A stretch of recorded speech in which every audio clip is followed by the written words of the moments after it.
Hang on, just... There we go. Unstuck. Okay, there we go. Yeah, just hop in now? Yeah. Alright. Yeah. Oh. Connor wasn't letting me in. I think you have it on passenger only.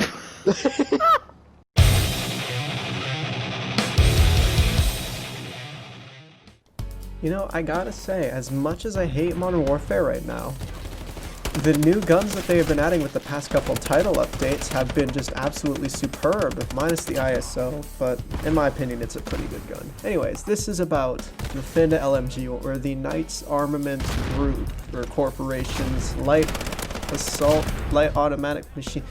Is the FiNN LMG, I don't know what it's called.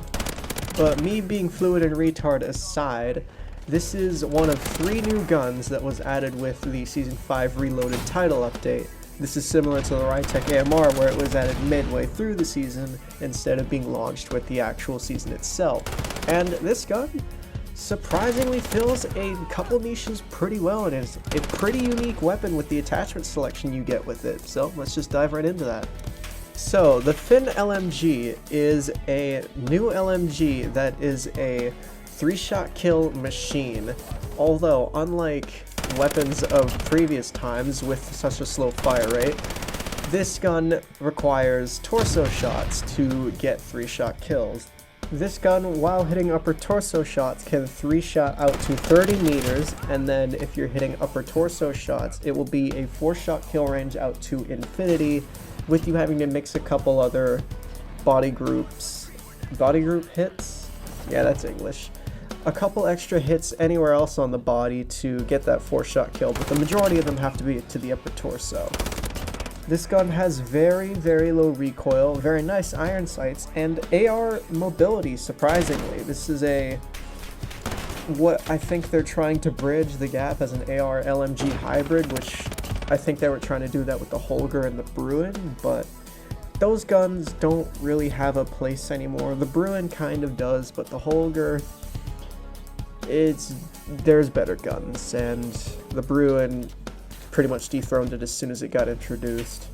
The thing about this weapon that's very interesting as well is you would think with the 3-shot capabilities that it would have a 2-shot kill capability, but this gun has no headshot multiplier. You will be dealing the same amount of damage to the upper torso as you will be to the head, which has kind of screwed me over a little bit, maybe just going for camo challenges and stuff like that, but it's really not that big of a deal unless, you know, you're going for camo challenges, and in that case, it's kind of a big deal. But something else that this gun also gets that's very unique, and only 2 guns, including this one, have, is the amount of recoil, or lack thereof, with stopping power rounds. I haven't tested this out with the adverse barrels, which we'll get into in a second, but with the regular FiNN LMG, you get quite low recoil with stopping power rounds, on top of already not even kicking that much. So you could just have a super laser beam of a weapon if you kit it out properly, obviously with stopping power rounds. Now, something else as well is that this has faster than average LMG movement speed, but it also has faster than average LMG ADS speed, tied with the Holger at about 350 milliseconds. This makes the gun quite snappy if you're trying to equip the longest barrel, but in my experience you do still need like ADS improving attachments, because this gun can be quite slow if you're trying to kit it out like with Merc foregrip, certain optics, stocks, barrels, stuff like that. Are you fucking for real? Something I forgot to mention is the CT rounds. Those give you no movement speed reduction, but they do reduce your range by 1/4. Okay, now finally getting into the adverse barrel. This essentially turns the gun into a 9mm M4 caliber conversion, but you have the capability of having 75 plus rounds. And while this is definitely 110% better than the 9mm caliber conversion, you're still using an LMG, so you're not going to be able to play as aggressively as you'd like to. But it does work in combination with another set of attachments that I will be talking about in a little bit. But this gun with the adverse barrel is, assuming you're hitting the upper torso, you are going to be getting 4 to 5 shot kills. The 4-shot kill out to around 20 meters, and then you have a second damage range where you need to hit basically all the shots to the upper torso. That goes up to 37.5 meters. And then after that, you will have to be hitting 5 shots to the upper torso to get a kill. Now, what's weird is that you get both barrel options for each category of barrels. So you'll get the Pro Twist, and then you'll get the Pro Twist Adverse. You'll know that the difference between the regular and the adverse because right beside the barrel name, it will have in a bolder font the title of adverse, and you'll see it in the description and the stats and stuff like that.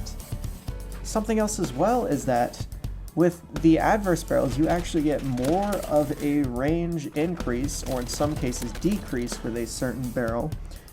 Just for like whipping out basic stats, the Pro Twist for the normal FiNN LMG, you'll get a 15% range increase, but with the adverse, you'll get a 20% range increase with, I think, you get a faster ADS time with the adverse for some reason. It's less penalizing towards your ADS time.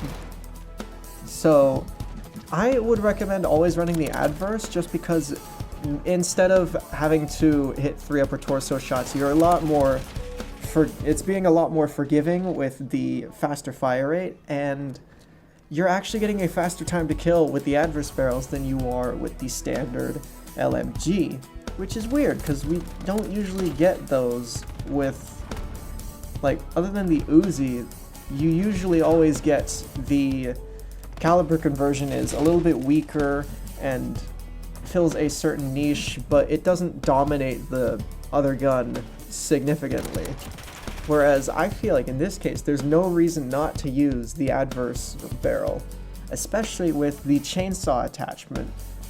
Now the chainsaw attachment completely changes up the gun. If you've ever played Call of Duty Ghosts, it is literally the chainsaw. It is the same thing. What you're getting is no ADS, so you're hip fire only. You're getting a 1.5% movement speed increase and a large sprint out time. So this gun overall can fill a fuck ton of niches, and I would definitely say it's probably my favorite LMG in the game right now. It was the PKM, but I feel like this has definitely dethroned it. But I could be the only one. Let me know your thoughts down in the comments below, and thank you all for watching. Take care.